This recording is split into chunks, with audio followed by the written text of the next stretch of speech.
Beyond the Mic with Sean Dillon.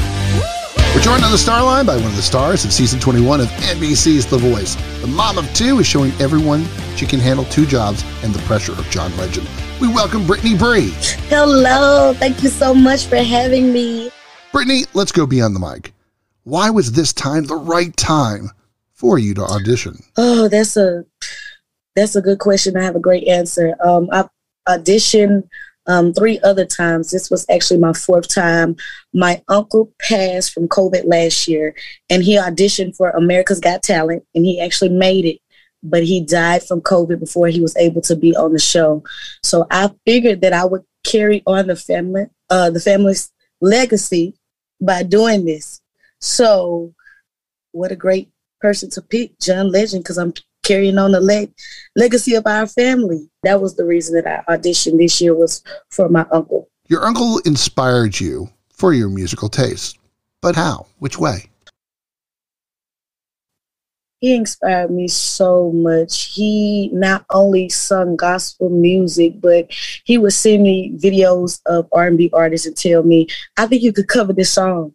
And, I grew up singing church music. I never sung secular music. So I think it would make him so proud to know that I actually got on TV and sung a secular song, because he wasn't just so uptight that he didn't embrace R&B music as well.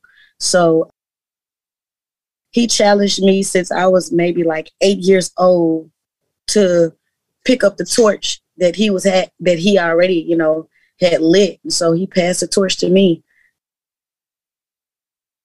My uncle was a great influence over my life, and he is the reason that I'm doing what I'm doing today. How difficult was losing your uncle? I mean, if he was here, he would have been on America's Got Talent. Absolutely. And watching you shine on The Voice. It's very hard for me because, people say, well, he's looking down on you, and I bet he's so proud. But to actually see it, my family believe in giving people their roses or their flowers while they're living. I wasn't able to give that to him while he was living.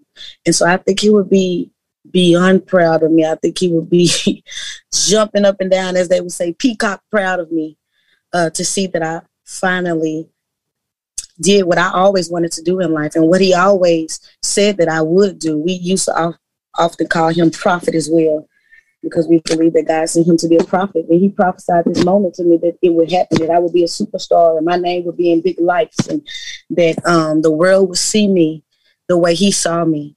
And so it's very difficult knowing that he will never get to see that. But it brings me great joy in my heart to know that I carried on his legacy, even though he's not here to see it. The last year was difficult for us all with the pandemic.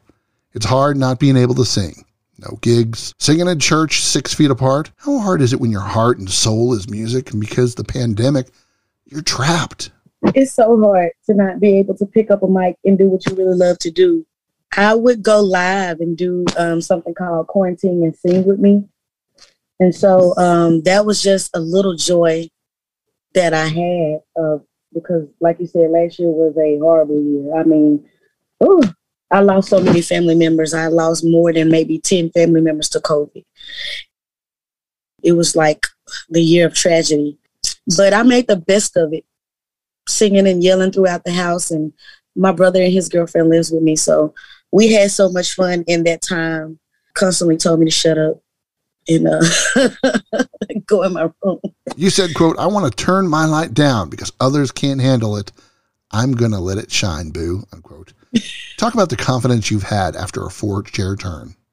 Well, I have to give that credit to God, because even when I go back and look at my blind audition, I look at myself and how confident I was and how I just caused the atmosphere to shift when I opened my mouth and that light shine. I believe some would say in the church world that I'm anointed, and anointing doesn't walk in a room and fight for attention. It is the attention when it walks in the room.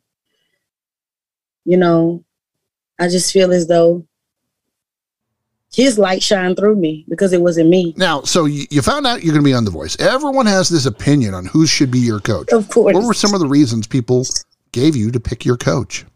To be honest with you, I was warring in my head up there between Kelly and John.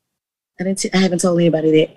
But I was warring in my head because Kelly brought out some good points and she said some good things. But John, he's just like that home. Like he said, it hit home for me because he's from the church and he understands where I'm coming from. And this is my first time singing secular music and my first time stepping outside of church. So it just felt like home and it just felt like the right thing to do. And so, of course, all my family back home is like, go with John. But it wasn't because of what they said. It just feels like home to me. Some people say, why didn't you go with Kelly? Why didn't you go with Ariana?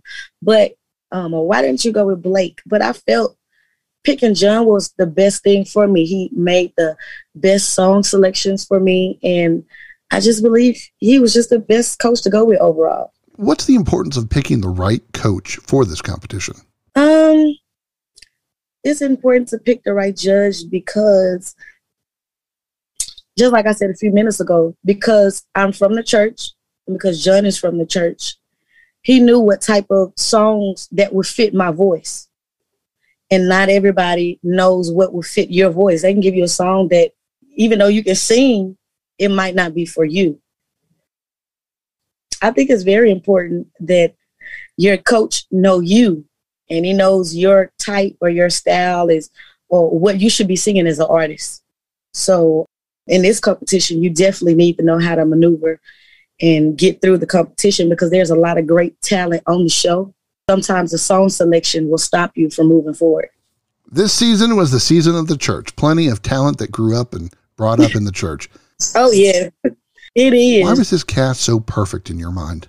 For me, it was perfect because I feel like I'm able to show the world that you can bring a bridge between gospel music and secular music. Because some gospel people listen to only gospel music. They'll never step outside and listen to secular music. And some secular music say, well, I never listen to gospel music. I just believe that it brought a bridge. People that would never listen to gospel, people that would never listen to secular, they met in the middle and say, hey, I listen to both of them. If she's singing it, I have so much feedback saying, I've never heard this song, but she took us to church and I haven't been to the church in a while. Or, so I think I bridged a gap, a big gap in the music world, period, It's time for the Rocky Nate with Brittany Bree from season 21 of NBC's The Voice. 8 random questions. Answer with the first thing that comes to your mind. There is no pressure. Okay. Do you prefer cats or dogs? Dogs. Hate cats. How many tattoos do you have?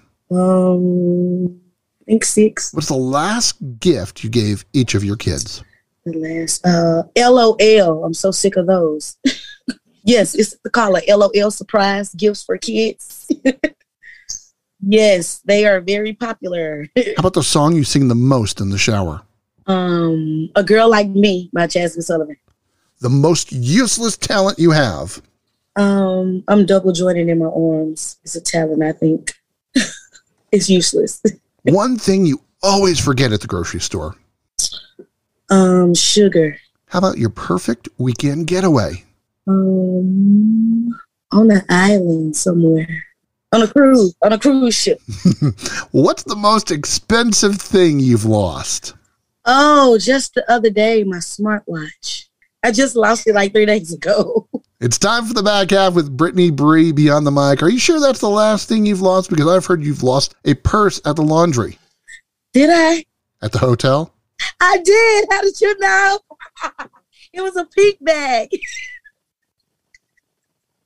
I did. Where did you lose it? In the laundry room.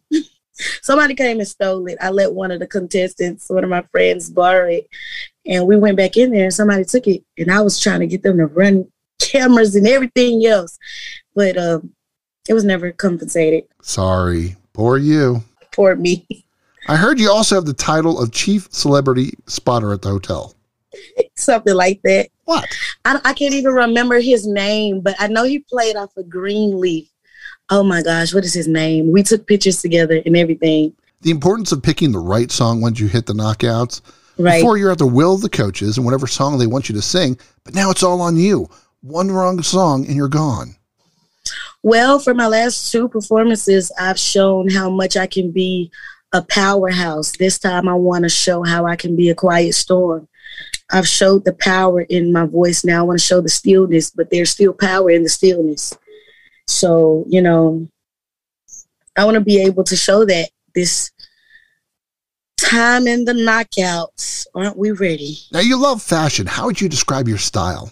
I don't know how I would describe my style. I just love anything that looks good. Anything that looks good. Now, would you model if someone asked you to? Yes, absolutely. I would. I love clothes. I love fashion. I love dressing up. What trick or tip did John give you that will help you for your future? To be confident and be confidently you. Because there are thousands of people watching and eyes that are watching you when you step on that stage. And you have to step into the artist of who you are and be confident in it. What will you take from all these amazing contestants and how important they are to you? Oh my gosh, I've gained so many friendships. Win or lose, I feel like I've already won because of the connections, because of the people that I met. They're more so like family. We're like family. From Jonathan to KCK3 to Janora to Shadell to Katie Ray to girl named Tom to Joy Reunion. Oh, I can go on and on and on and on and on. We got to know each other. We had nothing but time on our hands to get to know each other and to know a glimpse and a piece of each of the stories of the people that are actually on the show. Is beautiful to see them on TV and see them glow and go. So I feel like I won, even if I lose, because connections is something that you can never take away. You can never take that back. I'm grateful for the opportunity. I'm grateful for just everything as a whole on The Voice. It's a great platform for me.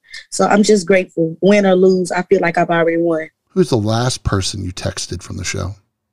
Oh my gosh. Samara. I just talked to Samara this morning. If you're enjoying this conversation, please check out another Beyond the Mic episode to find more actors, artists, authors, and people you need to know. We'd also appreciate a like and a subscribe.